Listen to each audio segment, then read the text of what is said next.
Hey, what's going on, guys? It's Wiregrass Pyro here. I know it's been a super long time since I got an actual video up of you guys hearing my beautiful voice, but today I want to go over something that is very important in the fireworks community, and that is fusing. I know there are a lot of questions about fusing methods, so today we're going to go over fusing a 60-gram canister shell into a rack. As you see, I did rebuild some of my racks and now have spacers in them. But for today, what you're going to need your fuse, of course. We got some in here. And then you're going to need a non-sparking single point of contact cutting device. So in this case, I just went and got the cheap fuse cutters from Pyro Boom. It's basically all plastic, one piece of metal to do the cut. That way it does not actually have any friction down here at the bottom when cutting these fuses. You're going to need some packaging tape. Now you can get this from U-Haul, or you can get this straight from Pyro Boom. This is actually Pyro Boom's, and I found that this really works wonders. This is probably some of the best packaging tape that I've gotten my hands on. So big shout out to Eric with Pyro Boom. And then if you want, you can also try this method. We will go over this one as well. Some zip ties. Now I am slowly getting away from the zip tie fusing. And the reason I'm getting away from that is sometimes I actually pull these a little too tight and I end up choking out the fuse. And that is even with me using zip ties this small. But let's go ahead. We're going to jump into this and we're going to do the fusing for these 6. And the great thing about this fusing method is you can use these fusing methods for anything that is out there for those that are fusing things together. So if you have a cake finale, say you have like 5 Saturn missiles you want to go off all at the same time, and you have some quick fuse, this works just as well for that. So let's go ahead and jump into this. All right, guys, I went and got a nice lengthy piece of the green Visco fuse. Now this is about 25 seconds a foot or 2 seconds an inch. This is my preferred fuse because I do think the 2 seconds per shot is pretty spot on for these 60-gram canister shells when you're trying to spread your show out. Now I do have plenty of the blue as well as the pink fuse, and this method works for that. It will also work for your quick fuse, your white fuse. But let's go ahead, take a look at the rack itself with the stuff in it. Now, as you can see, I did something that a lot of people will tell you not to do, but as you can see, we are outside. There is nothing over our head. So it is perfectly fine that we do it this way because we are not actually standing over these tubes. Now, a lot of people will tell you to do them one at a time, which I definitely agree. When you're outside, if you're willing to take that risk, now a lot of people will probably hate me for saying if you're willing to take that risk, don't be spreading that information. But when you're outside, you're trying to get these knocked out. I know everybody's going to do it anyway, so we might as well just give out a few pointers with that.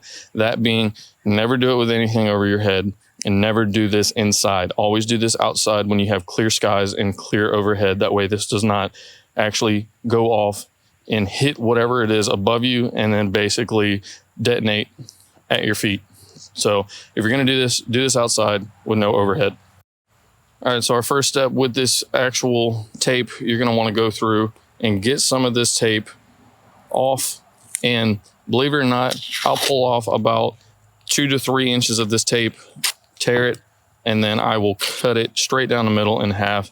And that is going to be enough for 2 of your actual fuses. Now, you don't need a lot of tape. The only thing that you really need here is a contact source at the beginning of each fuse. And we will go over a way to guarantee it will give you enough exposed fuse and powder to almost guarantee your ignition. So what we're going to do, we're going to go around right here. You're going to take these cutters that you have and you're going to find the tip of that fuse, and you're going to want to cut it at an angle. You see I got a little bit of that right there hanging out. Now the reason that you want to do that is because you expose a good portion, as you can see right there, of that powder on the inside of these fuses. And the more of that powder you have exposed, the more likely you are to have detonation. So we're going to go ahead and we're going to do that for just one more of these. I don't think we really need to do this for the whole rack because this rack is not being built or made or fused up for a show. This is just for demo purposes. So I will be undoing all of this. All right, so now we got that down. You're gonna wanna have a decent portion, depending on what your igniter looks like, right there in the tip, exposed.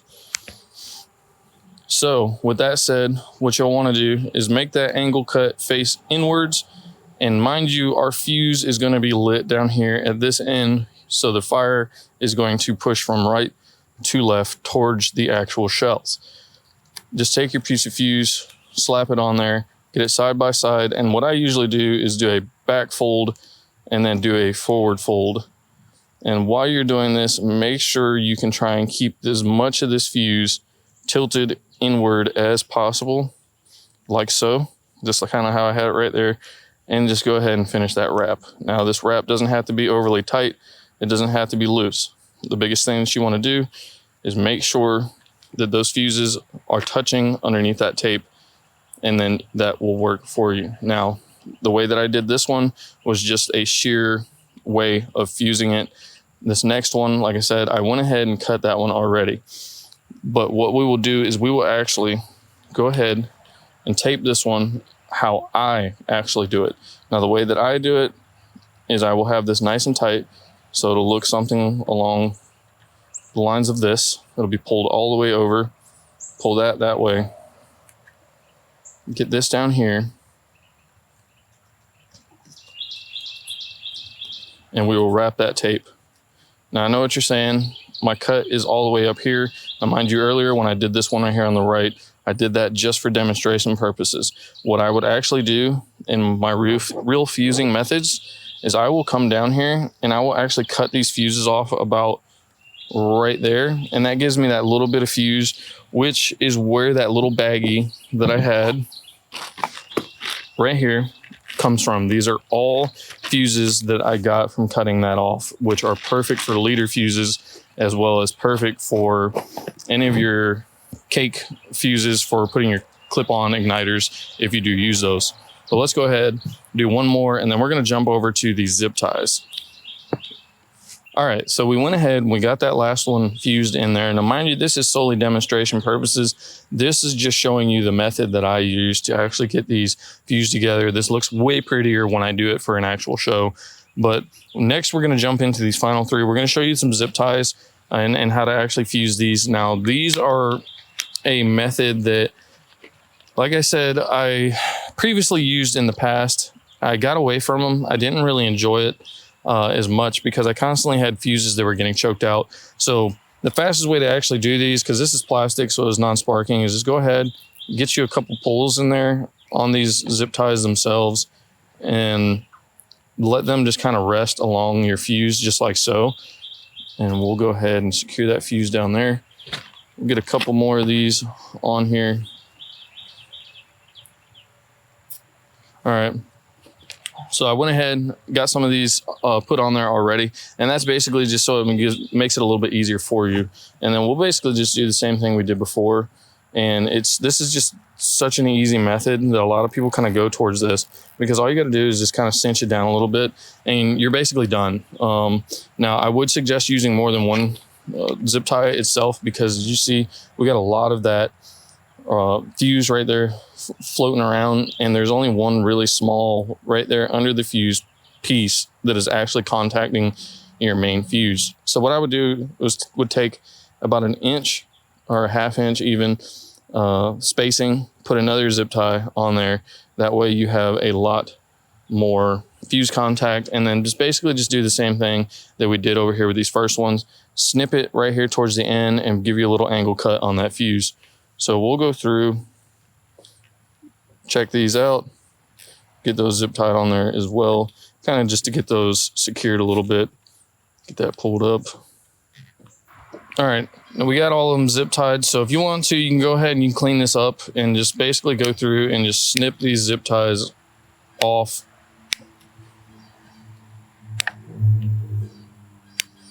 It's actually okay to go ahead and use the fuse cutter to do those snips, because this is a very soft plastic and you stand almost no chance of denting that fuse cutting blade.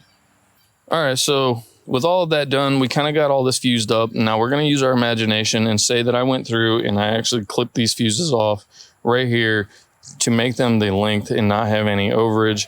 That way I have put them in my little baggie that I have. But we're going to go ahead and we're going to pull that tight just to simulate that it is fused up in its entirety, all 10 shells. And we will go over the next portion of this, which is taping the entire thing. Now, taping the entire thing is super easy. Guys, don't get scared about this. These shells are going to go through anything. You can have aluminum tape, you can have packing tape, Scotch tape, you can have Gorilla Tape on here. These shells are going to go through it. Now, would I suggest using Gorilla Tape? Probably not. Gorilla Tape, duct tape. And the reason I say that is once that heat hits that tape, it's going to cause that gluey substance that actually is used as the base for the securing it. And it's going to turn it into a almost jelly, like super sticky putty to a sense. And that is not fun to clean up. So can you use duct tape? Yeah, you can. Should you? Probably not. So I definitely suggest this packaging tape. It is probably the absolute best tape that you can use for this, or just go ahead and get you some painter's tape. Works the same way, or even Scotch tape. But basically you'll just go ahead, pull some of this out, tape it over there on the side, get you fully extended. Now on this side, this is the important thing that you want to do. You want to pay attention. I leave a little bit exposed, just like so. That way I can actually tie into my igniter, but you'll go ahead and you'll push that down over that main line like so. Get you your length, tear it, and just push it down. Now, mind you, I do have some exposed right here. This would normally be clipped off in my shows. And that's really all you have to do. One piece of tape is all that matters. The only thing that this tape right here is for is to keep your main fuse from being lit by the rest of your show. So with this right here, if you want to, you can put a piece of tape over it and connect your igniter to it, especially if you're doing a clip-on. Now, these larger fuses are really good for clip-on igniters, especially for your canister shells. A lot of the MJG igniters, unless you're using that visco shroud, will actually not light these. Ran into that issue before. But if you're going to go ahead and use the clip-on igniters, here's something that you can do to actually give you a little bit of peace of mind. So you'll want to, as you see, I'm got it to where it's about halfway, do a half cut right there to where it's just enough to kind of fold it. And when you put that clip-on igniter on there, you want that little nichrome wire to go inside that little notch. And then once it's clipped down, you can go ahead and tape that. Don't put a lot of tape, just put a little bit on there, just enough to secure it. And the reason that I did that is because that puts that nichrome wire right in there with that gunpowder, or with that actual fuse powder that is in there, and that almost guarantees a light. It is going to be a foolproof method for getting this main line actually ignited. But with that said, that is fusing a canister rack in its entirety using not only the tape method, but also the zip tie method. But for those of you that are worried about these zip tie heads falling down into the tube and lodging themselves between the inside of the tube and the canister shells, let me say this. You don't have to worry about that.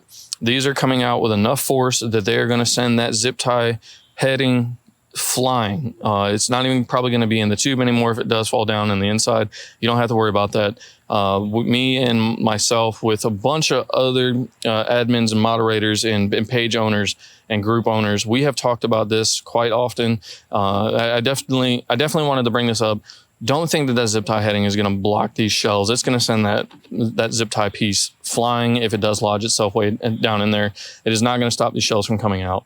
But that's it. It's all zip tied up. Now to break this thing down and put it back up.